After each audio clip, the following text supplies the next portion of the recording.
Thanks for tuning in. Today we're going to be reviewing the iGPSPORT iGS800 GPS bike cycling computer. The new iGPSPORT iGS800 is one of the most expensive and feature-filled GPS computers that iGPSPORT has released to date. iGPSPORT has thrown all the latest training, connectivity, and interactive features into the iGS800 to create a premium cycling computer that can compete with the latest computers on the market.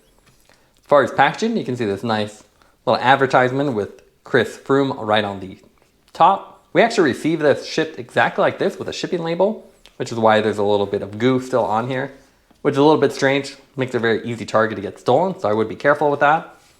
Nice branding on the back side with the color screen and a lot of the features highlighted. We'll go ahead and open this up and go over the specs. You have a really nice premium package as well, so you have this little cardboard sleeve. And then it almost feels like you're opening up an iPhone or cell phone design. You have IGS in this reflective design on here, iGPSPORT in the reflective color as well, and then this magnetic style opening case. So let's take a look at what's inside. Retail price on this is $259.90, so quite expensive given that iGPSPORT is typically a budget brand. You have a gigantic 3.5-inch color touchscreen.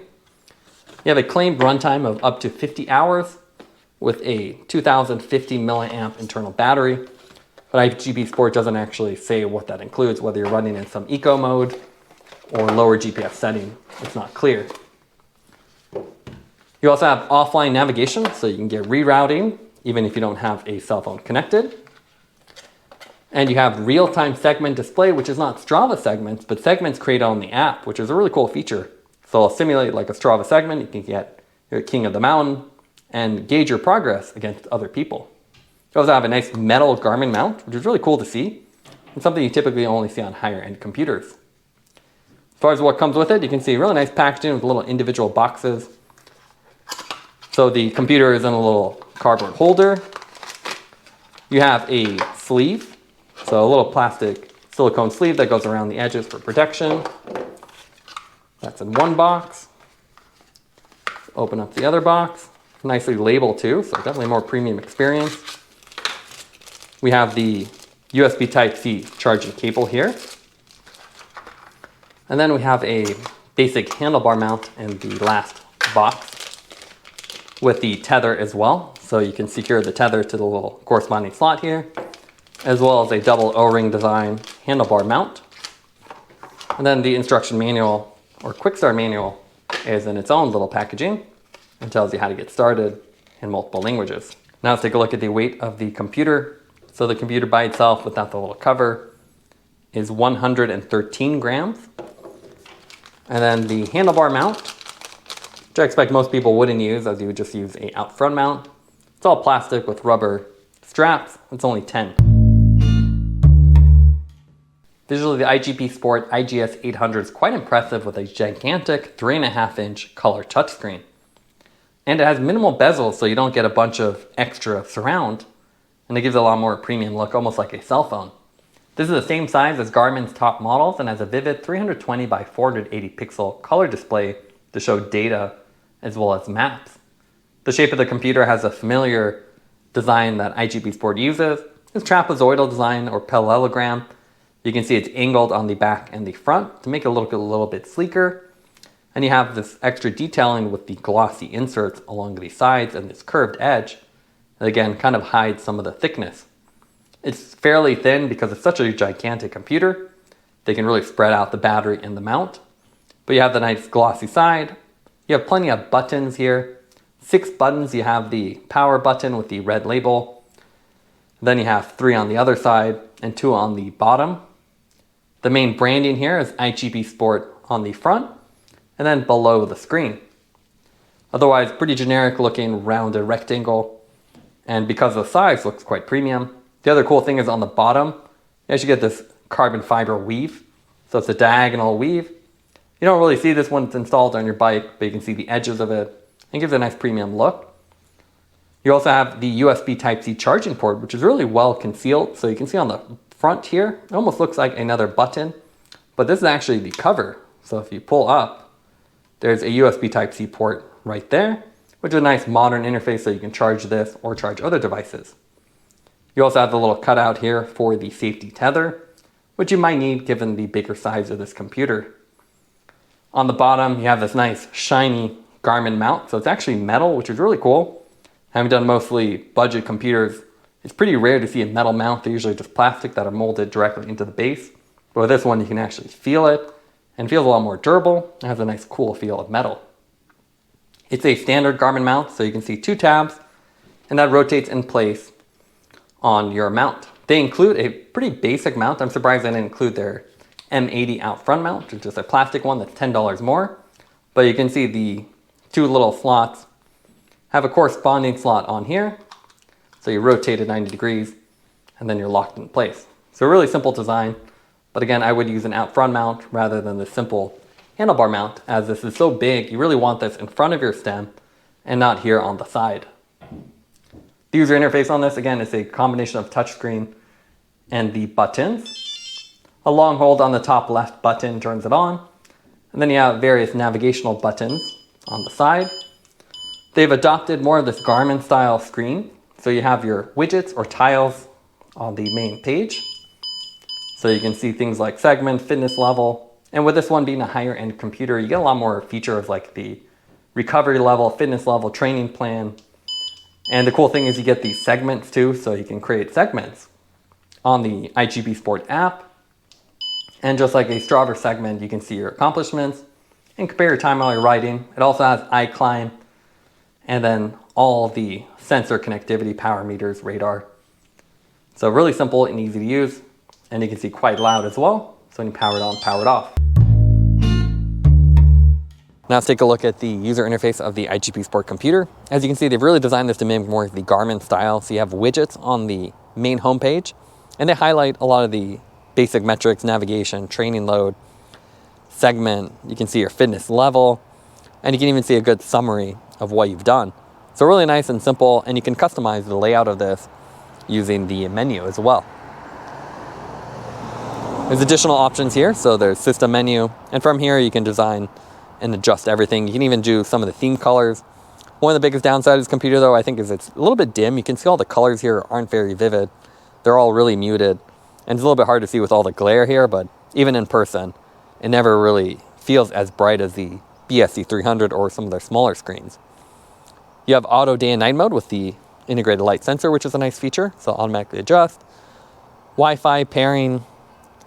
You also have some nice options to adjust the auto sleep, battery saver, auto power off. And with the system menu, you can do additional adjustments, calibration, touchscreen, just about everything you'd ever want to do. As far as starting a ride, you can see I can pick different modes. So you can customize them. If you have road bike, commuter, you just swipe, which is kind of a nice feature. And when you're ready to start riding, you just tap the button. And you can see here I can adjust the settings. This is enabled. And then I can jump into the mode. So pretty simple. You can swipe between the screens and you can see nice and responsive. So it loads pretty quickly. And you can see it's already giving me instructions to get to a route that I already loaded. If you want to change a route, you can see I can just pick a route, switch to it, and you can see everything's nice and responsive. So they've done a good job there. The hardware is really nice. And you can see you can pick different routes and automatically load them, get a nice little preview of them, and you can even get navigation to the start with the prompts on every screen. You can see the radar pops up on the right side, and you can also do customizations on the go. So if you click and hold, you can see I adjust the layout and adjust the contents, which is a really cool feature. So you can do little customizations while you're riding. They also have some of the training load kind of features. So you can see here my stamina percent and all these are kind of blank. But if you did have a heart rate monitor, it would show here and kind of give you feedback on your fitness level based on your heart rate and other metrics, which is a nice feature. Otherwise, really simple. What I like about this computer is it's great and easy to start. So if you simply start riding, it'll auto start. If at any time you want to see the time, you just click on it. So it's a nice shortcut. You don't have to jump through a menu. You can see a little overlay of the current time, little quick shortcuts, and then even the battery status. So that's something I really like. And then navigation has a nice full screen view with these little overlay. You can also connect sensors pretty easily. So if I go back to the home, I can easily go down here, system settings, sensors, and then you can see, you can go to add and find anything you haven't connected before and quickly connect to them. It was a pretty simple and easy to use computer. Now let's take a look at the computer in action. Starting it up is pretty easy, just hold the power button. You have a nice little startup animation and little jingles. After that, you have the nice home page with all the different widgets and the ambient light sensor, which automatically switches in day and night mode if you leave it in the auto mode. Setting up a route is really easy. You can pick what you want. Unfortunately, you don't get more detail. Like a lot of computers, you just see an overlay. So if you choose the right one, you can load it, and it'll give you navigation to the start. You can see the little dashed red lines will give you the alternative route to get to the start, while the green lines show you where to go. As you can see here, even the navigation, it always feels like it's a little bit off. It always wants to send you home rather than on the right route. So just like the older iGPSPORTs, and we'll show that a little bit later, the navigation is pretty unreliable, so we'd be very careful with that. Otherwise, you have this big color touchscreen, which is really nice to have. The touchscreen is responsive too, so even with gloves, you can swipe it left and right. And with the large size, you can fit a lot of data here. So this is our favorite screen here. You have the speed ring, then you have a nice cadence curve that updates in real time. And you just do a single press anywhere and you can see the time and battery status, which is one of our favorite features. So if you ever wonder what time it is, you simply press it. You don't have to take up a data field. So the overall interface is really nice, and as you can see here, all of our training load features like the stamina and everything is not updating because we don't actually use a heart rate monitor, but it's a nice feature here, and you have so many pages of data at such a large screen, you can use that to help guide your training and kind of gauge your performance. So it's cool to have here and something typically only on the Garmin screens. If you slide down from the top, you can see the little menu, and here you can see your temperature and a lot of details like notifications.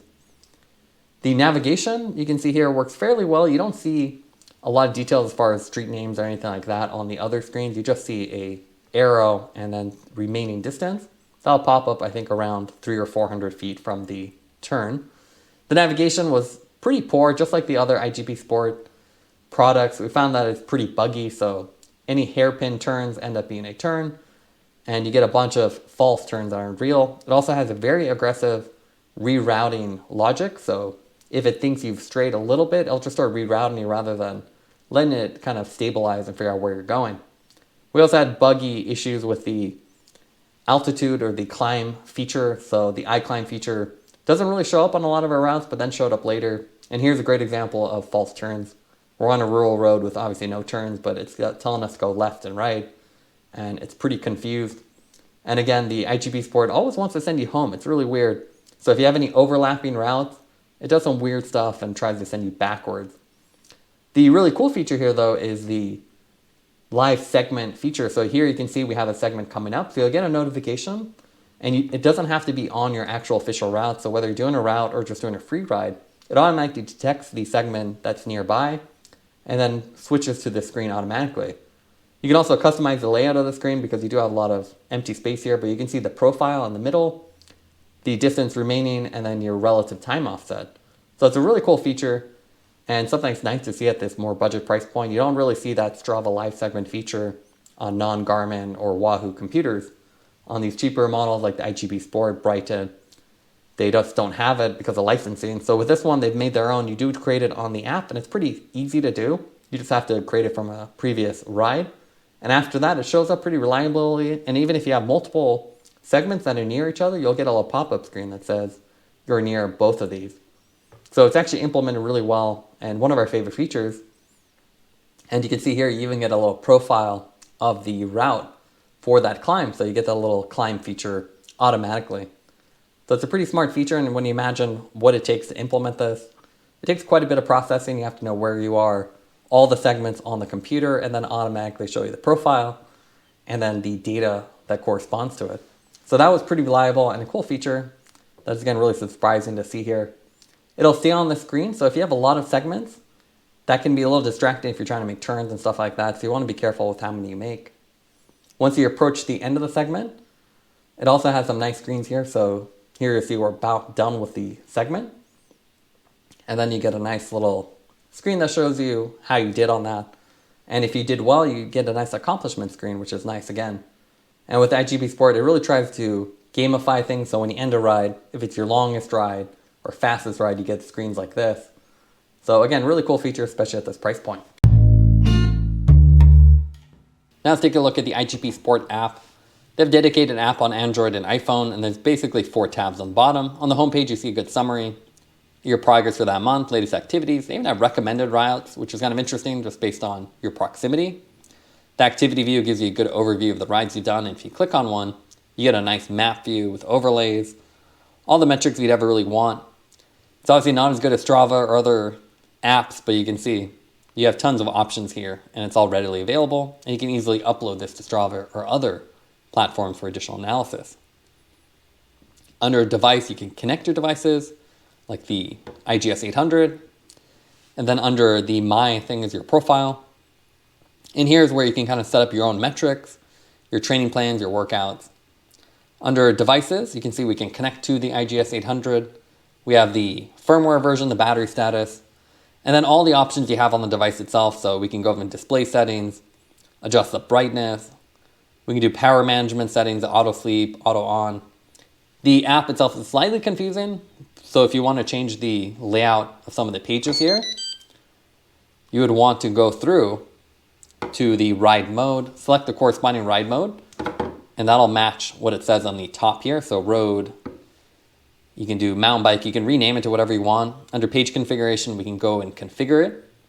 So if I didn't like this layout, I can hit edit, and I have different layout options. And because it's such a giant screen, you can see you have tons of options, plenty of room to do double graphs, and you can have multiple graphical views, which is always a nice thing here. So if we go on here, you can see speed. I can do all these standard ones, and then there's a whole graph setting here. So you can do the speed ring. If I go to the other one, we can do other graphical views, which is really nice. And that's one thing you don't get with these smaller ones. So you can do zones, and if you have heart rate, power meter, there's tons of options here. So really nice setup and pretty easy to configure. So go ahead and abandon that one. And then you also have the auto pause, auto alerts, and you can configure everything in here. The other thing you can do is you can set up your segments, and I think that's one of the coolest things about the iGPSPORT. So you have to go under My, and it's not a Strava segment, so you have to make your own segment. If you click the plus button, you can create a segment, and you have to make it from a previous ride. You can't just free draw it. That's one of the current limitations. But you can see if I go to one of my previous routes, I can go adjust this flow. For the San Francisco ride, I can set up Hawk Hill by adjusting these 2 start and stop points. It can be a little harder, especially depending on the length of your ride, but they do have little buttons here with more fine-tuned control.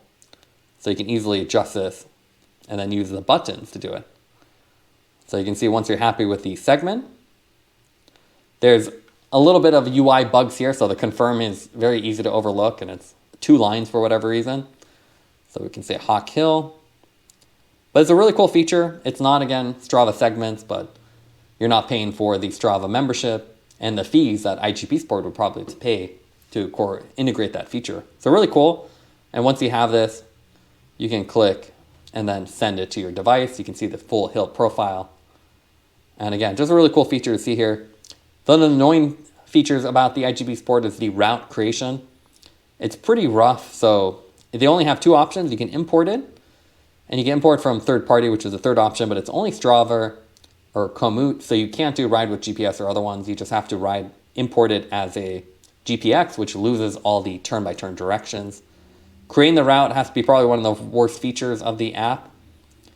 You can create it directly on the app, but it's super confusing. You have to do a long hold to set the start, and then you do another long hold, find the location, press end, and then it'll modify the route based on that 2 locations. But again, it's just a big pain in the butt to do longer routes with all the corners and turns. Then you can press save. You can name it. You can even make this shared. So on your profile, other people could use it. And you can see here I have a route. But editing and all that kind of stuff is really annoying here. We also have a bug currently with the whole climb feature. It should show up here and let you adjust the segments, but it doesn't seem like it shows up for most of our routes, and we only see it on importing routes to the device itself. We don't see any of the adjustability. Now let's go over the pros and cons for the iGS800. What we like about it is you have a massive colored touchscreen, so it feels really premium, and you can see all your data and detail on the large screen. You also have an intuitive user interface with a lot of nice shortcuts built in, so you have auto start, auto pause, and then if you click anytime, you can see the battery status and current time, or slide down from the top to see the menu, and you can see your notifications and other details from any point on the runtime screens. You also have the really cool real-time segment feature, which is a nice alternative to Strava. So even as you're riding, you'll see your segment time, even if it's not part of your route. And you can really gauge your performance and give you a little bit more motivation. Some of the main negatives for this computer is the fact you have a very basic handlebar mount, which is really surprising at this price point. Also, the navigation is really buggy and unreliable. We found that it often would try to send you back, would give you turns where there aren't really turns, and would reroute pretty aggressively. So if you accidentally miss a turn or it thinks you missed a turn, I'll start sending you on a different route instead of trying to get you back on track. Also, with the large screen, it's kind of dim compared to the competition. Would have been nice if it had a little bit more brightness to it, as the colors seem a little bit dull. Taking everything into account would give the computer an 8.7 out of 10. You have a massive color touchscreen with modern features, but you still have some issues with the navigation and their climb profile feature. Thanks for watching this review. Don't forget to like and subscribe. You can see more content from us on our website at thesweetcyclist.com, as well as follow us on Instagram at thesweetcyclist. This is The Sweet Cyclist reminding you to enjoy the ride.